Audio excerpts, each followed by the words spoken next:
Well, hi. Good morning, good afternoon, good evening, good night, whatever part of the world you are. My name is Izzy Lewis, coming to you again live on Facebook and on YouTube with series 2 of I Can Show You Better Than I Can Tell You Autism Spectrum Disorder, ASD, Recovery and Coping. Healing is my word. However, for the reasons of people being able to relate, let's put a lighter speak on it and call it recovery or call it coping, whatever you can take from it. I usually come and incite you guys. I haven't done so yet for this week, so I'm excited. Today, I want to engage you and feel free to message me during this live or even while you're watching this live. I want to engage more people in the conversation. I do counseling on this. I'm certified through Southern Methodist University, the Ivy League of the South, in the areas of family counseling. And so this one hits home for me because I have a recovering son, a recovering teenager from ASD. A lot of people are recovering. We have people such as Tony Braxton. We have another one that does a series on the Peets. We have so many people that have great stories of recovery, and I think it's important to share with families, friends, and advocates, also communities of your journey and how you can be involved. I also offer to families sessions, one-on-one sessions of actual ways of how to help that child or that individual. And some people are adults already, but it's never too late to learn how to deal with certain situations in the spectrum. And the reason why I do all this is because a lot of autism is still unknown. It's oftentimes misunderstood, and it's oftentimes generalized, and it's not a generalized topic. It's called autism spectrum disorder because there's a wide array of experiences, hence it is the spectrum. So let's move on to our subject today. Today I want to talk about puberty, maturing, and how it relates to autism spectrum disorder. Again, puberty and how it relates to autism spectrum disorder. So let's first talk about puberty in a natural sense is a very challenging moment for anyone, even if they have a diagnosis or not. Puberty oftentimes exhibits a change in the mind, a change in the body, a change in lifestyle, a change in likes, dislikes. So therefore, we want to acknowledge that when it comes to autism ASD, and I can show you better than I can tell you. So we're going to dice it up, and we're going to really talk about examples that can affect that person's growth or that person's transition. So let's talk about how can we acknowledge that individual's age or stage and changes. We can speak to them. You can speak to them oftentimes. Most recently, I've had a couple of my clients who have expressed challenging moments with this, especially when the child is closer to becoming 18, because then they are physically stronger and things of such nature. And I say that the ways to deal with this it's never too late to acknowledge that person. You want to acknowledge that individual and to know that they do have preferences and they do have likes and dislikes. So oftentimes you may acknowledging of their being and their likes and dislikes. So let's go ahead and talk about more ways of how to acknowledge that person. Even if that person has limited speech, that person still has likes and dislikes. So you want to First, acknowledge them, and my question is, how do you want to acknowledge them? You want to speak to them, speak to that person, speak to that individual. Don't assume their level of understanding, don't assume their level of reaction. Just speak to them as per normal. Number two, you want to teach and show good hygiene and good practices. You always want to not only explain things, but you want to show. A lot of learning from my experiences for healing autism is by actively teaching and showing that individual as best as you can, because they receive it better when they can see and understand the concept. And this will go away, because then they will start understanding on their own, because then they're going to start using that brain and processing on their own. And so you want to, number two, teach and show example hygiene, or ways of how you want your family structure to be, and you want to correct any actions that are not clear, that are not conducive. You want to correct it immediately. Now let's talk about something a little different. Besides acknowledging them in the process of puberty, you also want to be cautious. You want to be cautious of how others treat your loved one. This is very important, especially in the schools. I'm in groups where I've seen a parent and a lot of parents being very concerned about the schools. And I will be honest with you, okay? Why do we want to be cautious, especially with the schools?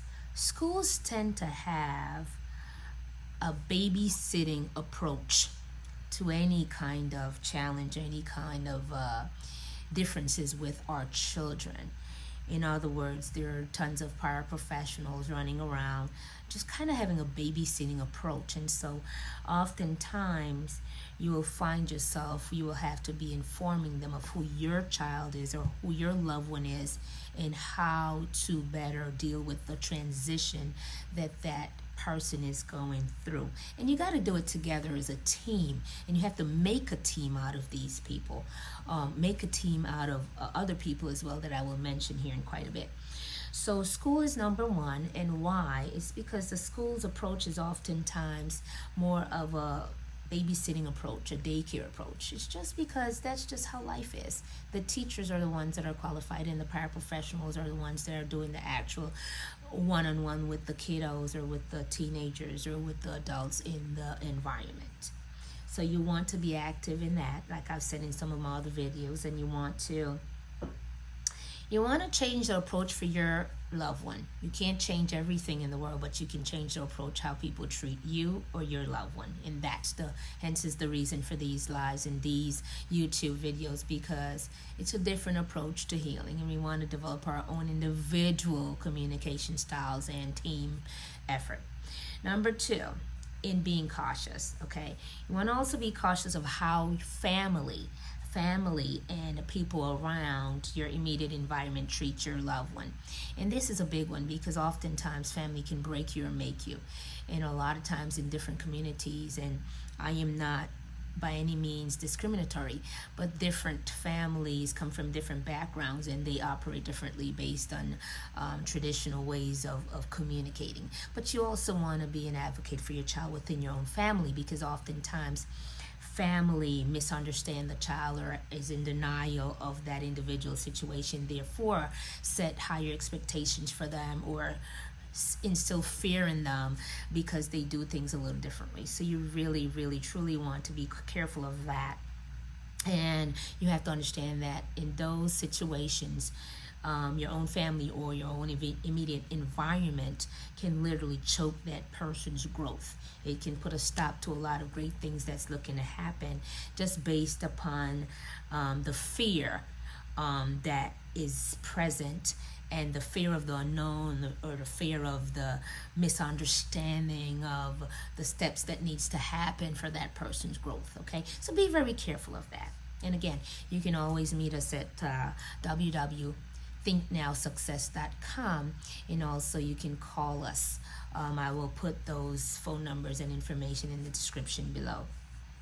Number 3, in playing an active role in puberty and maturity of that individual. You want to know that that individual or your loved one will change. You want to accept that they will change. And so therefore now you want to prepare for those changes, those active changes. So in other words, change comes in different ways. They may change how they want to be, how they want their privacy. They may change what they like to eat.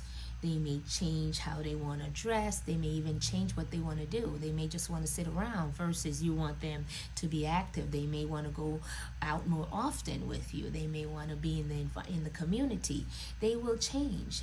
Let it be change for being more of an internal person or change for becoming an extrovert. You, the loved one and the parent, will be the one to observe these things. And when you do observe these things, parents, you want to then go with the flow of what that child wants. And so they may change what they like to eat. They may change your activities. I already mentioned that. And let's go a little bit deeper into the details of this. We find that they may attain new habits. An example, they may want to be more of a gamer on the computer. They may just want to watch more of television. They may just want to sit on the patio and look at passersby. It varies on the individual. So it's your business, it's of your best interest to bond with that individual to understand where they're at and what they like. Okay. And so we ask ourselves, well, how do we want to accomplish all this? And I just mentioned the key examples, but you also want to observe that individual, and you want to speak to that individual. So this is a big one, because a lot of parents would say, well, my child has limited speech and things of such nature, but don't let that hinder you. You want to continue to find ways to speak to that child, because it's important that they understand at least the concepts of society. So my take on that, if your child has limited speech, you want to get a small whiteboard. They're at the dollar stores, and erasable pen, and you want to help that child to understand basic concepts, and or use YouTubing or television or ways of there's the CC, there's the not copyright, but you can use programs that also spells out the words in sentences where the child is following through by reading and understanding. Because believe it or not, that's a part of the healing. Your child is never too late. Not because they didn't learn to read in the earlier age, that means they cannot learn. You have to believe, and you have to eliminate the fear for the healing to take place and the recovery to take place, okay? So I hope this is helping someone out there. I hope it's encouraging someone out there that's in the group, that likes the page, that has loved ones that experience ASD, and share the different approaches to recovery and coping. Now, I'm coming close to the end of this session. I'm enjoying myself, but I do have to go on to see clients. So I'm excited that I was able to stop everything and give you this information today. Now, we also want to use small little examples to communicate with the individual. Sometimes you want to communicate in the moment. If you see something that they're interested in knowing about and moving forward to, it could be cooking, it could be anything, then you want to stop in that moment and acknowledge that you have observed something new about that individual, and then later on go in your private space and private time as a parent or as an individual, as a therapist. You want to then figure out a new approach for that child, a new to-do list, a new, well, how will I help them to get to the next stage? And with that, you will be eliminating that fear, and eliminating fear brings hope, brings faith, and it brings progress. And I come to you as a servant of the Most High God. I am not ashamed of it, but I do say to you that faith is healing. And if you believe in yourself, if you believe in your loved one, you will see a change. And I will speak to you very soon. I'm excited, and leave your comments below. And I'm excited to know that someone will live better tomorrow than they did today. Again, I'm signing off from the desk of Izzy Lewis and Gavin Lewis Jackson. We come to you from the book Lessons to a Mom, Lessons from a Son. And this is from series 2 of I Can Show You Better Than I Can Tell You. Engage with us, join us on our page, like our group, and feel free to ask questions. I'll see you soon. Have a great day.